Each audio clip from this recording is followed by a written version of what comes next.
Non వేషన్ గురించి వద్దాం. Okay. ఏంటి ఇప్పుడు నాన్ వేషన్‌కి మీకు ఏంటి ఎప్పుడైనా ఈ సందర్భాలు కలిసిన సందర్భాలు, మాట్లాడిన సందర్భాలు? యాక్చువల్‌గా తను డిఫరెంట్ కాంటినెంట్‌లో ఉంటున్నాడు. హ్మ్. నేను లైక్ వేరే కాంటినెంట్‌లో ఉంటున్నాము. హ్మ్. ఎప్పుడూ ఒకే దేశంలో మేమిద్దరము అంటే కనీసం ఒక కాంటినెంట్‌లో గూడా ఉన్నది ఎప్పుడు లేదు. హ్మ్. సో దట్ మేము ఎప్పటినుండో లైక్ ఒక 4 ఇయర్స్ నుండి ఫ్రెండ్స్ కాబట్టి మంచి ఫ్రెండ్‌షిప్ ఉంది. అంతే. ఫ్రెండ్‌షిప్ అంతే, నథింగ్. ఇంకేం లేవు. హ్మ్. బట్ ఒక మంచి లైక్ మంచిగా అభిమానిస్తాడు. సో నేను చేసే రైడ్ ఏదైతే ఉందో తను మంచి దానికి రెస్పెక్ట్ ఇస్తాడు. సో దట్ చూస్తాడు తను వ్యూస్ కోసం కాకుండా, ఏదో పైసల కోసం కాకుండా జెన్యూన్‌గా ఈ అబ్బాయి చేస్తున్నాడు. హ్మ్. సో అని చెప్పేసి తను అప్రిషియేట్ చేస్తాడు. హ్మ్. యాహ్! యాహ్! ఓకే. మనోడు జర్నీ మీకు ఎలా అనిపిస్తా ఉంటది? మనోడు కూడా చాలా ఐ మీన్ ఒక ఫెయిల్యూర్ నుంచి స్టార్ట్ అయ్యాడు. ఎళ్ళాడు. యాహ్! ఎళ్ళిన తర్వాత కాపోతే ఐ మీన్ డిఫరెంట్ కొత్త జానర్స్ మనోడు కూడా ఎక్స్‌ప్లోర్ చేసి మీరైతే స్టిక్ ఆన్ అయ్యారు ఒకదానికి. అవునవును. స్టిక్ ఆన్ అయ్యి ఎళ్తున్నారు. మనోడు అవసరమైతే కాంట్రోవర్సీలు లేవనెత్తుతా ఉంటాడు. వాళ్ళని వీళ్ళని తిడతాడు. బూతులు మాట్లాడుతూ ఉంటాడు. సమ్‌టైమ్స్ కొన్ని కనువిప్పు కలిగించే మాటలు కూడా మాట్లాడతాడు. సో ఇది ఈ హోల్ జర్నీ మీకు ఎలా అనిపిస్తది? యూట్యూబ్‌లో ఇంతవరకు ఒక్క వీడియో కూడా చూడలేదు అతనిది. ఇన్‌స్టాగ్రామ్‌లో రీల్స్ చూశాను. హ్మ్. So yeah! ట్రావెలింగ్ పక్కకు పెడితే తను ఏమనుకుంటాడంటే, ఇండియా ఇట్లుంది. ఎట్లయితే నాకు ఒక ఆవేదన ఉంటది కదా! ఎప్పుడైతే మనం ఫారెన్‌కి వెళ్తామో ఇండియాలో ఉండి ఇలా మాట్లాడలేము. ఎందుకంటే మనం ఇప్పుడు నీ ఇంట్లో కూర రోజు తిని నువ్వు సూపర్ ఉంది అని అంటావు. పక్కోళ్ళ కూర తిన్నప్పుడే కదా నీ కూర బాగుందా చెడ్డగా ఉందా అని తెలుస్తది.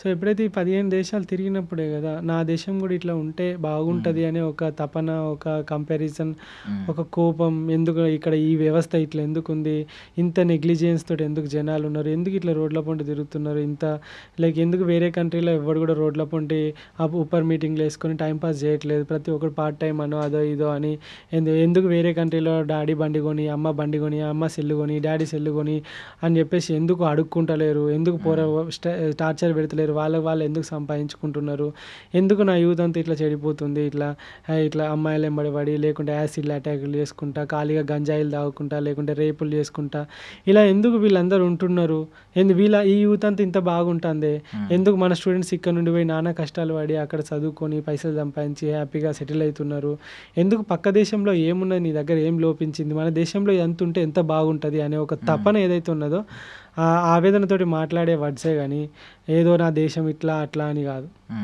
ఎందుకంటే మన దేశం అన్ని భూమి అంత ల్యాండే, కానీ దాని మీద వచ్చే మనుషులు చెడగొడుతున్నారు అంతే. ఓకే. సో ఈవెన్ అక్కడ కూడా మనం డ్రగ్స్ బేస్డ్ సినిమాలు లేదంటే ఇవన్నీ కూడా చూస్తాం. సైకో పాత్ లాంటి సినిమాలు చూస్తాం. మనుషులు ఉండొచ్చు మేబీ అక్కడ కూడా అలాంటి వాళ్ళు. ఇగో మనుషులు అందరు మంచోళ్ళు కాదు, మనుషులలో చెడ్డోళ్ళు ఉన్నారు, మంచోళ్ళు ఉన్నారు, అన్ని దేశాలలో ఉన్నారు. అదే. సో ఇప్పుడు ఇండియన్ హెరిటేజ్ అంతటిని మీరు ఎక్స్ప్లోర్ చేసినప్పుడు ఏది మిమ్మల్ని బాగా షాక్ చేసింది, అంటే ఇది ఉందా భూమి మీద అని అనిపించింది? మేఘాలయ అసలుకి చాలా బ్యూటిఫుల్ స్టేట్. మీకు తెలుసో లేదో, ఇండియా ఒక్కటి మిగతా 190 సంథింగ్ 6 దేశాలు అవన్నీ 195 దేశాలు ఒకటి తెలుసా? ఎందుకంటే ఒక భూమి మీద ఏమేమి ఉంటుంది, మంచు ఉంటుంది, ఎడారి ఉంటుంది, సముద్రాలు ఉంటాయి, అడవులు ఉంటాయి, అంతేనా కదా? ఇండియాని చూసుకుందాం, కింద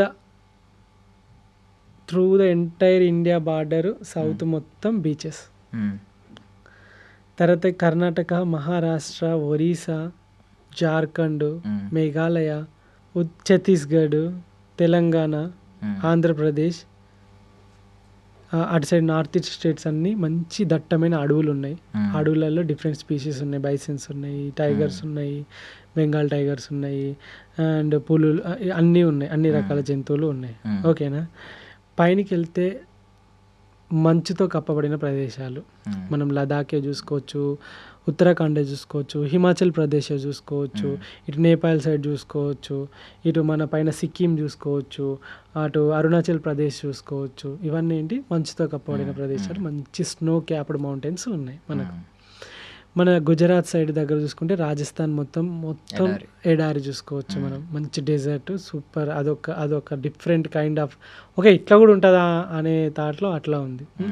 లెఫ్ట్ ఎడారి, రైట్ 365 రోజులు వర్షం పడే అడవులు, కింద మడ అడవులు, అండ్ మంచి మంచి బీచెస్, సూపర్ గోవా కానీ, గోకర్ణ కానీ, మన ఈ మురుదేశ్వర్ కానీ, కేరళ బీచెస్ కానీ, ఇటు తమిళనాడు బీచెస్ కానీ, ఇటు సైడ్ ఒడిస్సా దగ్గర వెస్ట్ బెంగాల్ అటు దాకా బీచెసే ఉన్నాయి. ఇటు మహారాష్ట్ర, గుజరాత్ దాకా బీచెసే ఉన్నాయి. పైన రాజస్థాన్కి టచ్ అయ్యేదాకా బీచెసే ఉన్నాయి. మన దేశంలో లేనిది ఏంటిది? అన్ని ప్రపంచ దేశాలు అన్నీ కలిపితే మన దేశం ఒక్కటి. సూపర్. కానీ మన దేశంకి టూరిజం తక్కువ. ఎందుకు? Because of